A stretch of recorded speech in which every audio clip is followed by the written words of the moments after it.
केरल के वायनाड में मंगलवार सुबह तेज बारिश के चलते लैंडस्लाइड हुई। हादसे में 2 लोगों की मौत हो गई है, 8 घायल हैं और कई लोगों के मलबे में दबे होने की सूचना है। मीनाक्षी ब्रिज के पास यह हादसा हुआ। यहां मल्लपुरम वायनाड टनल प्रोजेक्ट के कंस्ट्रक्शन का काम चल रहा है।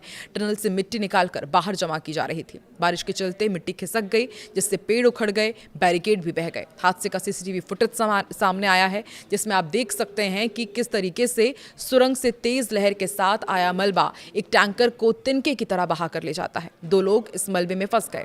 पुलिस एनडीआरएफ की टीम रेस्क्यू कर रही है। मलबा हटाने के लिए जेसीबी मशीनें लगाई जा रही हैं और अधिकारियों के अनुसार लगातार बारिश के कारण सुरंग कंस्ट्रक्शन का काम तो रोक दिया गया था, लेकिन लैंडस्लाइड की वजह से सब कुछ तहस नहस हो गया। मलपुरम वायनाड टनल प्रोजेक्ट के तहत मलपुरम को वायनाड से सुरंग के जरिए जोड़ना है। टनल की लंबाई करीब 8.25 किलोमीटर है और इसकी लागत करीब 2200 करोड़ रुपए है। 2 साल पहले भी वायनाड में एक के बाद एक 3 भूस्खलन हुए थे, आपको याद होगा। उसकी भी इसी तरह से दिल दहला देने वाली तस्वीरें सामने आई थी। उस दौरान 400 से ज्यादा जाने गई थी और अब एक बार फिर से लैंडस्लाइड ने वायनाड में भारी तबाही मचाई है। वहीं जम्मू कश्मीर की यदि बात की जाए तो जम्मू कश्मीर के डोडा में ऊपरी इलाकों में बादल फटने से बाढ़ आ गई है।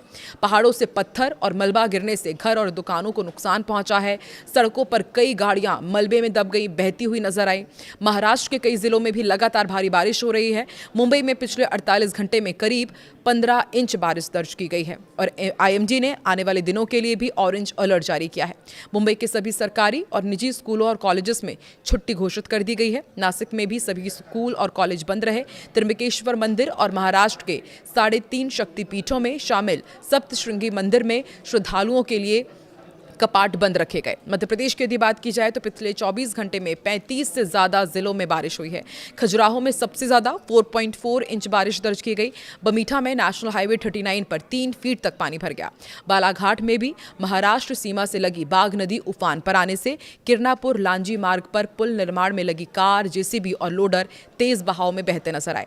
दिल्ली एनसीआर में मानसून ने दस्तक दे दी है। झमाझम बारिश का दौर देखा जा रहा है और मंगलवार को दोपहर से दिल्ली समेत पूरे एनसीआर में तेज बारिश हो रही है। भारी बारिश को लेकर मौसम विभाग ने पूरे इलाके में आने वाले दिनों के लिए भी रेड अलर्ट जारी किया है।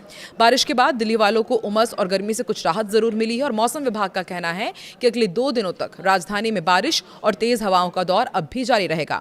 तो हम देख रहे हैं कि देश के अलग अलग हिस्सों में मानसून का रौद्र रूप देखने को मिल रहा है। कई राज्यों में भारी बारिश, आंधी से लोगों की परेशानी बढ़ती जा रही है। इसी बीच मौसम विभाग ने एक और टेंशन भरा अलर्ट जारी कर दिया है, जिसके मुताबिक उत्तर प्रदेश, बिहार समेत 13 राज्यों के लिए बारिश, तूफानी हवा की चेतावनी जारी की गई है। इस दौरान 85 किलोमीटर प्रति घंटे की रफ्तार से आंधी चलेगी। कुछ राज्यों में ओले गिरने की भी चेतावनी है। पूर्वी भारत, उत्तर भारत के राज्यों के लिए अगले 12 घंटे बेहद भारी होने वाले हैं।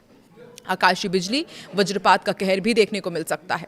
आने वाले दिनों में दक्षिण पश्चिम मानसून उत्तरी अरब सागर के कुछ और हिस्सों, गुजरात के बाकी हिस्सों और राजस्थान और हरियाणा के कुछ और इलाके में आगे बढ़ रहा है।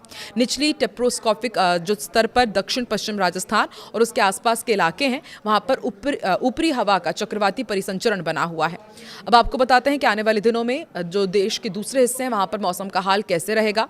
13 राज्यों में फिलहाल बारिश आंधी का अलर्ट किया गया है और मौसम विभाग की भविष्यवाणी के मुताबिक 13 जुलाई तक देश के 13 राज्यों में उत्तर प्रदेश, दिल्ली, बिहार, हरियाणा, उत्तराखंड, हिमाचल, जम्मू कश्मीर, झारखंड, पश्चिम बंगाल, ओडिशा, मध्य प्रदेश, छत्तीसगढ़ और केरल में भारी बारिश और आंधी की चेतावनी है।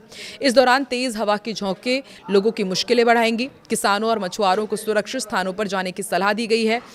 दिल्ली में बताया जा रहा है कि मौसम विभाग के अनुमान के मुताबिक तूफानी बारिश होने की चेतावनी है। इस दौरान 70 से 80 किलोमीटर प्रति घंटे की रफ्तार से तेज आंधी चल सकती है। वहीं दिल्ली में अधिकतम तापमान 29 डिग्री सेल्सियस तो न्यूनतम तापमान 27 डिग्री सेल्सियस तक गिर सकता है। उत्तर प्रदेश की यदि बात की जाए तो उत्तर प्रदेश में तेज हवा की चेतावनी जारी की गई है। भारी बारिश भी होगी। मथुरा, बुलंदशहर, फिरोजाबाद, झांसी, महोबा, हमीरपुर, ललितपुर, जालौन, अलीगढ़, कानपुर, ज्योतिबा फूले नगर, वाराणसी, प्रयागराज, अयोध्या और देवरिया में भारी बारिश और आंधी का अलर्ट है। इस दौरान 80 किलोमीटर प्रति घंटे की स्पीड से आंधी चलेगी। वहीं लखनऊ में अधिकतम तापमान 31 डिग्री सेल्सियस तो न्यूनतम तापमान 28 डिग्री सेल्सियस दर्ज किया गया। बिहार की यदि बात की जाए तो बिहार में भी आंधी और बारिश का अलर्ट जारी किया गया है। पटना, गया, सारण, सिवान, बक्सर, वैशाली, मुजफ्फरपुर, समस्तीपुर, दरभंगा, मधुबनी, पूर्णिया, कटिहार, भागलपुर, मुंगेर, खगड़िया, ये वो तमाम इलाके हैं जहां पर भारी बारिश और तूफान की चेतावनी जारी की गई है। 70 किलोमीटर प्रति घंटे की स्पीड से तेज हवाएं चल सकती है। और झारखंड की बात की जाए तो झारखंड में पलामू, गढ़वा, रांची, दुमका, जमशेदपुर, हजारीबाग, देवघर, लातेहार, खूंटी, सरायकेला, पाकुड़ में भारी बारिश और आंधी का अलर्ट है। 60 से 65 किलोमीटर प्रति घंटे की स्पीड से तेज हवाएं चलेंगी। रांची का जो अधिकतम तापमान है वो 29 डिग्री, तो जो न्यूनतम तापमान है 25 डिग्री तक गिर सकता है। उत्तराखंड में भी भारी बारिश का अलर्ट है। पिथौरागढ़, नैनीताल, अल्मोड़ा, पौड़ी गढ़वाल, हरिद्वार, चामोली और ऋषिकेश में भारी बारिश और आंधी की चेतावनी जारी की गई है। इस दौरान 65 से 70 किलोमीटर प्रति घंटे की रफ्तार से तेज हवा चलेगी। वहीं देहरादून में अधिकतम तापमान 25, तो वहीं न्यूनतम तापमान 24 डिग्री सेल्सियस तक पहुंच सकता है। हिमाचल प्रदेश में भी कुछ ऐसे हाल रहने वाले हैं। शिमला, सोलन, सिरमौर, कुल्लू, ऊना, बिलासपुर, कांगड़ा, किन्नौर और चंबा में हल्की बारिश और आंधी का अलर्ट जारी किया गया है और इस दौरान 70 से 80 किलोमीटर प्रति घंटे की रफ्तार से हवाएं चलेंगी। जम्मू कश्मीर में यदि बात की जाए तो यहां पर तेज बारिश और आंधी का अलर्ट है। किश्तवाड़, कठुआ, उधमपुर, जम्मू, राजौरी, अनंतनाग, सांबा, पुंछ, रामबन, ये वो तमाम इलाके हैं जहां पर भारी बारिश की चेतावनी जारी की गई है। तो ये वो तमाम इलाके हैं जहां पर भारी बारिश होगी और उसके साथ ही देश के 13 राज्यों में अभी इसी तरह से मानसून अपना प्रकोप और प्रलय बताएगा। आप देश के किस हिस्से से ताल्लुक़ रखते हैं, कहाँ रहते हैं और अभी वहां पर मौसम का क्या हाल है कि वहां पर भी काफ़ी मानसून का प्रकोप देखने को मिल रहा है, कमेंट सेक्शन पर ज़रूर बताएं।